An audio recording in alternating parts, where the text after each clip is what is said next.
What is going on, Colts Nation? Welcome back to another episode of Bring the Juice. You guys, Derek and Cody, with you as always. Guys, we want to talk about some draft day scenarios.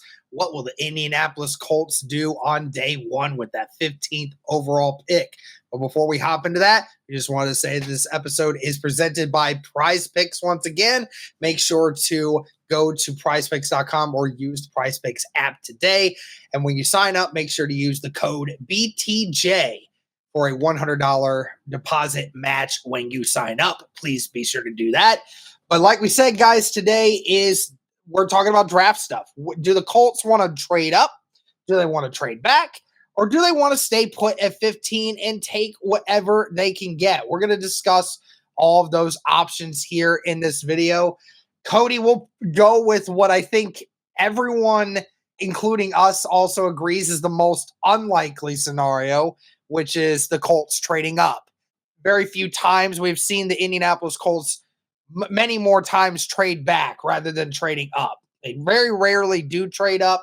Maybe one of the only few times in which they have traded up in any kind of significant portion of the draft is obviously the 2020 draft, when they moved up 4 spots in the second round to go and get Jonathan Taylor. Outside of that, we haven't seen a ton of Chris Ballard doing any special moves like that. Now, the Indianapolis Colts are in a situation here where they're kind of right in the middle of this draft board, and there's a lot of flexibility with it. What do you believe are some situations in which Indianapolis might potentially think about trading up in this draft if that were to happen? Yeah, and again, we fully admit that, at this point, it's probably not going to happen, right? You would think at this point, the Indianapolis Colts, like you said, really the only significant move trading up-wise in the draft was for Jonathan Taylor. Now, we've seen them do that in the past, a couple of years ago for Nick Cross. Remember that they traded back into the third round for him. So they've traded up. Not to say they haven't, but especially in the first round, they've never really done that. And so even last year, we were all pounding the table for the Colts to trade up, and they stayed put at number 4 and took Anthony Richardson. So, yeah, I don't think it's necessarily like a great chance that this does happen. But again, Derek, I think the most likely way that this would happen, if you're thinking, how would this happen in my mind for the Indianapolis Colts? I think really, Derek, is there's a lot of premium positions that are going to go ahead of you that you would say are not perceived needs right now. Right? Of course, we're talking the quarterbacks. There's potentially going to be 4 guys that will go in the top 10. I know a lot of people, there's been some discourse amongst a few of these different players and if they deserve to do that. But regardless, it only takes one team to go and make that happen. And then obviously, you have some other guys as well when it comes to offensive tackle that I think potentially could, go. I'm looking at 2 guys, Derek, that'll probably go before the Colts, Fashanu from Penn State and Joe Alt from Notre Dame. And then, Derek, you have some other guys that are kind of up in the air. It always seems like there's at least one player within, the top 10, 15 that goes a lot earlier than a lot of people projected. I know the most obvious name, Derek, that we can talk about, I actually have a couple names. Kadarius Toney was a name that we know when the Giants took him, we were all shocked. And then when the Raiders back in, I believe, 2021 took Alex Leatherwood in the first round, he was a day 2 prospect type of guy. So it seems like there's just some of those bad teams, that make those really poor decisions sometimes, or they overvalue somebody. And you're like, how in the world is that guy going ahead of this guy? Yeah. And so I look at that, Derek, and I say, okay, that's 6 guys right there off the board. And then, of course, the guys that you'd probably say for the Indianapolis Colts probably aren't going to be like realistically there. You're thinking Marvin Harrison Jr., possibly Malik Neighbors, and a couple other guys like Roma Dunze or Dallas Turner, or whoever. Fill in the blank there. But all that to say, Derek, there's a lot of guys here that I do think there's a possibility they go before 15. And I think it's something where you say, realistically, I don't necessarily see this being something where the Indianapolis Colts have no proven and good talent there at pick 15. But, Derek, there always is the case where it only takes one player who was projected to be a top 3, top 5 pick to fall. And I think for me, that's a scenario where you see, say, there's a run on quarterbacks, there's a run on offensive linemen, one guy or two, get taken a little bit early. Say a guy like Byron Murphy gets taken a little bit earlier, or whoever. I know there's been a lot of hype around a guy like Brian Thomas. Could he even get taken earlier just because of the physical tools? I'm not saying that's going to happen, but you know what I mean? Like, just somebody like that we did not expect to go before the Indianapolis Colts, pick here. And, if there's a guy like a Brock Bowers, or if there's a guy, like I mentioned, like a Dallas Turner, that's sitting there and you're the Indianapolis Colts and you say, hey, this guy's here. It's pick 12 or 11 or whatever. We need to trade up and we need to make this happen because this guy is a blue chip guy. There's like the number 1 tier and the number 2 tier. There's like the top, 10 type of guys. And then there's a kind of the middle round guys. That's kind of where Indianapolis stands. And so I think, Derek, as probably unlikely as it realistically is going to be, I think if that's the case and a guy like Bowers or a guy like, I know even, we've talked about a few of the other guys as well that could potentially be there, for the Indianapolis Colts, like say Rome Odunze somehow falls, out of the top 10. Like if there's a guy like that is so clearly a top 5, top 10 draft pick, I do think that is a scenario where we see the Indianapolis Colts say, hey, like, obviously, we're still going to get a good player if we stay put. Well, we could get the guy, at this position that we desperately need. So for me, that's kind of how I look at it, Derek, is that's probably the most likely scenario if you're talking trade up scenario for Indianapolis, is if one of these bigger names for one reason or another, start to slide a little bit. That's kind of where I sit with Indianapolis. But again, like we said, probably the least likely scenario for Indianapolis because we've never really seen them do it, especially in round number 1. So I guess we'll have to see on that. But that would probably be for me, Derek, the one exception to that rule for me.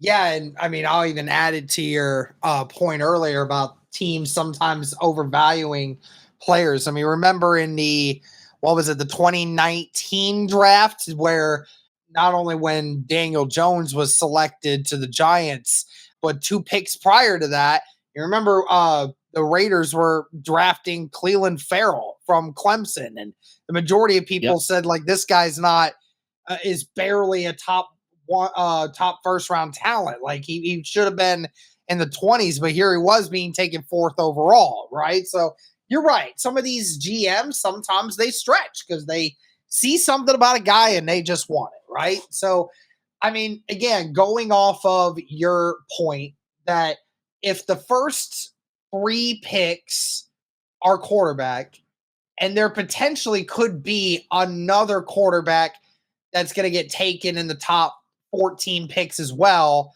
And we've heard all the JJ McCarthy stuff going on. It's very possible that it could because the amount of teams that are desperate for a quarterback right now.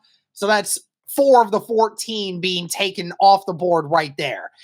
We presume that there's going to be 3 offensive tackles that are most likely going to be taken in that first 14 picks as well.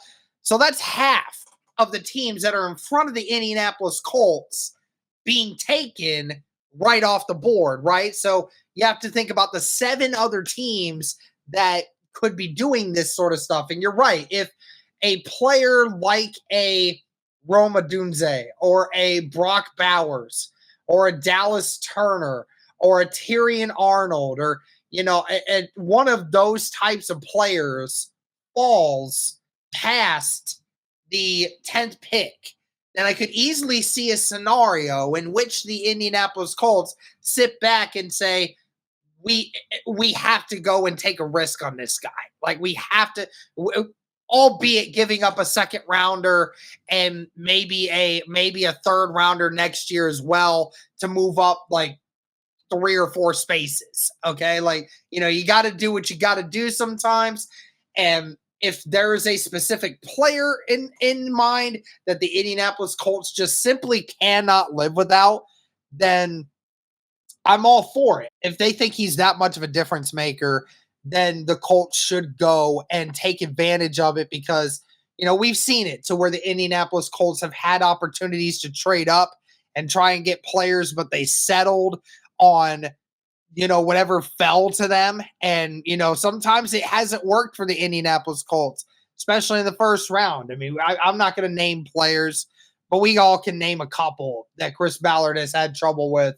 But let's kind of move backwards now and just kind of look at what we think could happen.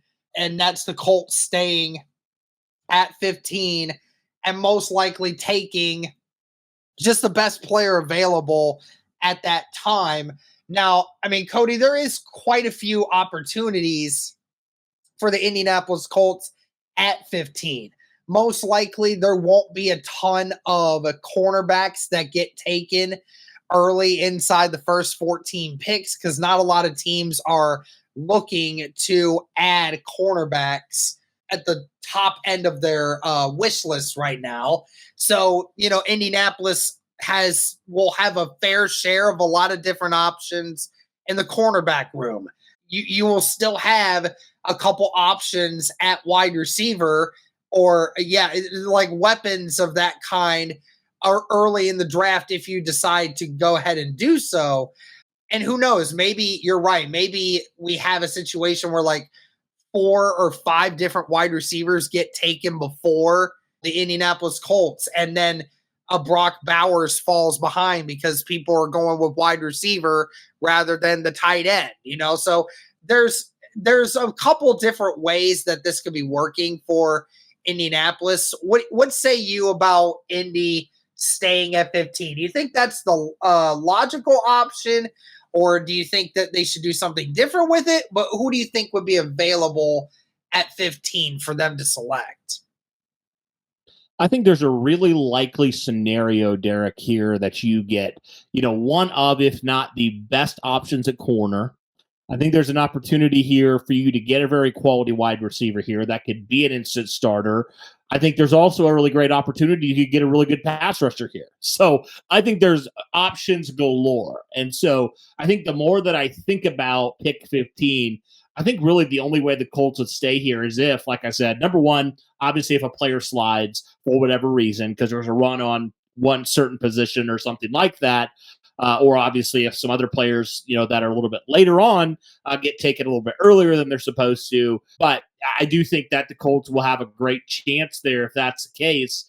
To get a really, really good player here at pick number 15, a player that typically, Derek, wouldn't be available here at pick 15. I could see a scenario, like you talked about, a Terrion Arnold type of player who I would argue is the best corner in this class. If he is sitting there at pick 15, I mean, you don't think twice about that. You take him, Derek. He's an automatic shutdown type of corner, and there's no question about that.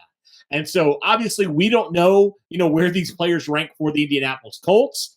But I do think, Derek, if there are, like we said, some of those guys that do stand out above the rest, where the Colts could say, yeah, we could trade back, sure, but we won't be getting the type of player that we want, like the instant impact, Last year, the Colts could live with trading down and still getting Juju Brents in the middle of the second.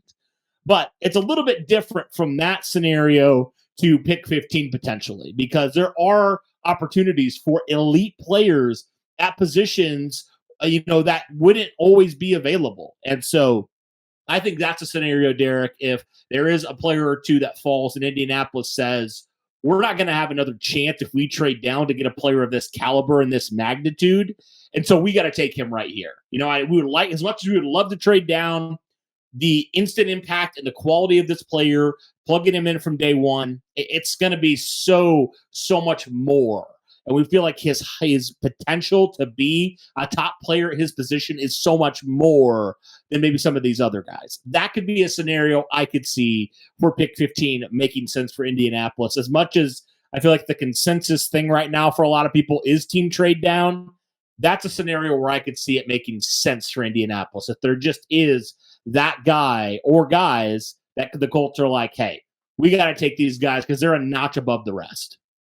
As we said, guys, today's episode is sponsored by PrizePicks. Now, what is PrizePicks? PrizePicks is the largest daily fantasy sports platform in North America. Instead of battling against thousands of other players across platforms, you're basically picking 2 to 6 player stat projections, and you're choosing more or less on those stat projections to be able to watch those winnings roll in. It's very easy. Do you guys want to play along at some of PrizePicks' favorite players like rapper Meek Mill and UFC fighter Sugar Sean O'Malley? Well, if you guys sign up today, you can find the community plays under the promos tab of the app to view the entries of some of the biggest names on the platform and be a part of that as well. You can now win up to 100 times your money on PrizePicks with as little as 4 correct picks. You can turn $10 into $1,000 just like that with NBA, NHL, and college basketball entries today on PrizePicks, America's #1 fantasy sports app. Like a lot of other things, guys, they also offer injury insurance, so your entries stay in play even if one of your players gets injured.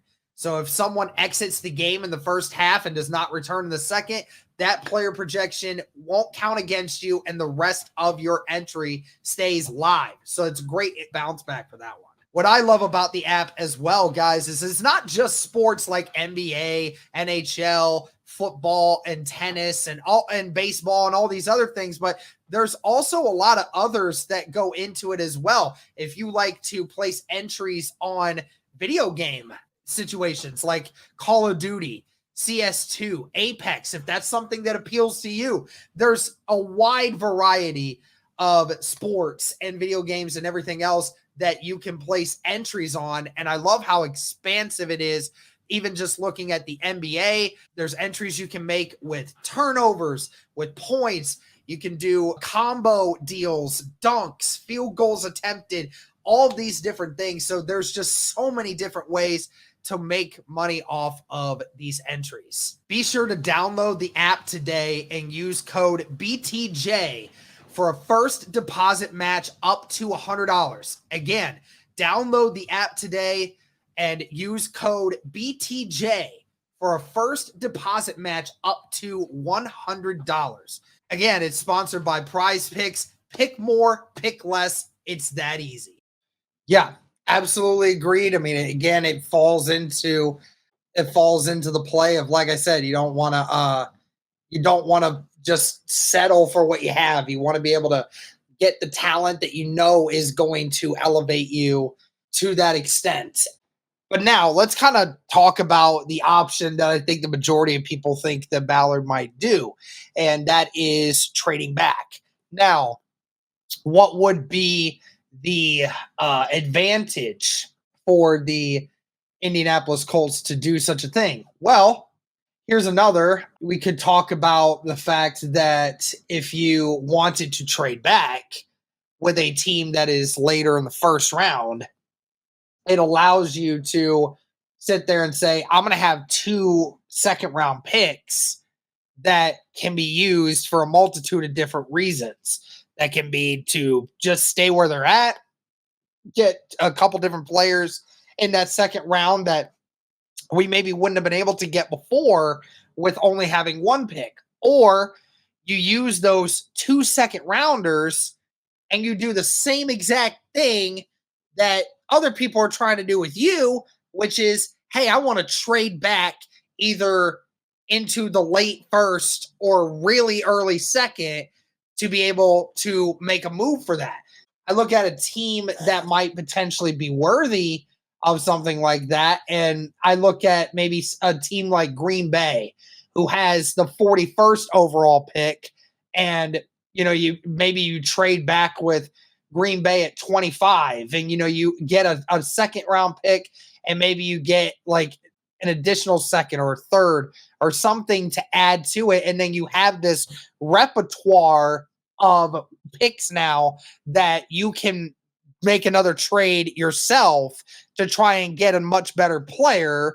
Now, of course, with that being said, that's a lot more risk, because if you're doing that sort of situation, you never know what these other teams are going to do. But Ballard has said in many times past, even in this last draft, there was a bunch of guys that in their draft boards that were still available at some of the picks that they got. And they might feel confident that they have the ability to be able to bring in a small group of guys that they feel confident is going to be at whatever picks they choose. So, I mean, Cody, what would you say to that? What do you think is the likelihood that Indy trades back And is there anyone in particular that you think might potentially be open for a trade?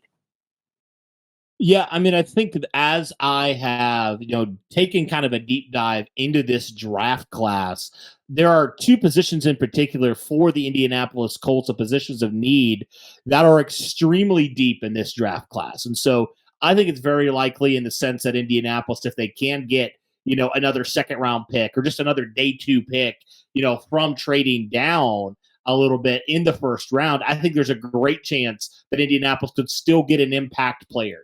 We talked about just, the depth of this draft class in certain ways. And so the awesome thing about the fact that this draft class is so deep at specifically two positions of need for the Colts, cornerback and wide receiver, I think bodes extremely well for the idea of a trade back because, I mean, Derek, you could still be getting a guy in round two that any other year would be a first round pick. But just because of the sheer number of corners or wide receivers that are available, you're going to get a guy that's going to be an impact player for you. We know the Colts have found guys, in day two that have come in and made an immediate impact. And so you get a guy, but you're also still getting another shot at the dartboard, right? With a very deep class. So, for example, say in round number two, you with your original pick or whatever, there's a guy like, I don't even know. Like we talked about Xavier Legette a lot. Like say there's a guy right there, that you're able to take, and then you have an additional two, you're able to snag a corner or whatever. A corner that would typically be maybe an early second round pick or, even a late first round pick that any other year they would be that. But because of this sheer number of corners in this class, and you're able to get him and you're able to still get him. It doesn't mean he's a bad player. It just means that's just how deep this class is. And that's a great thing for Indianapolis. And so, yeah, I think if you're looking at, some of those teams that are kind of in those mid 20s, that would make a whole lot of sense for the Indianapolis Colts, to kind of go about that in that direction, just in the fact that, we're going to have a team that, will, potentially want to trade up to get a player of some sort. And we'll have the opportunity here, to really still get a player of our choice.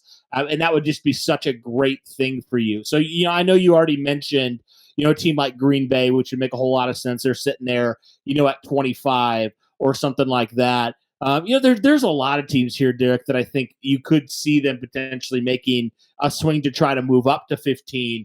So I don't know, man. You just pick any of those teams in the mid 20s, early to mid 20s, and I think there's a case to be made that could make a whole lot of sense for the Indianapolis Colts, to go about that and really get a player that you really do think could make an instant impact for you. And I think that's just great news again for a team like Indianapolis. That would just be such a perfect scenario where you're like, how in the world was that player still available here in round number 2 or round number 3? Like any other year, they would not still be there. But because of this year, because of how sheerly great this draft class is in these two, positions, they're available. And so that's kind of what I would say for the trade back. It makes a whole lot of sense. And honestly, Derek, I think that's why it's been so popular amongst different, people who create content, different draft people, because it does make a lot of sense for the Indianapolis Colts to get a player like that. So I don't know what your thoughts are on that, but I just do feel like it's a very potentially good situation for the Colts to be in here if they do indeed say we're a team trade back this year again. And that's one of the things with a couple of these position groups, mainly the wide receiver groups, right? With the wide receiver position in this draft class being so deep, right? When it comes to about a dozen wide receivers being potentially taken in the first 2 rounds of this draft, there's just so many options. And it's not like every team is looking to immediately get one of these guys. And there's going to be a bunch of teams that are going to let these wide receivers slip. I don't think a lot of people realize that.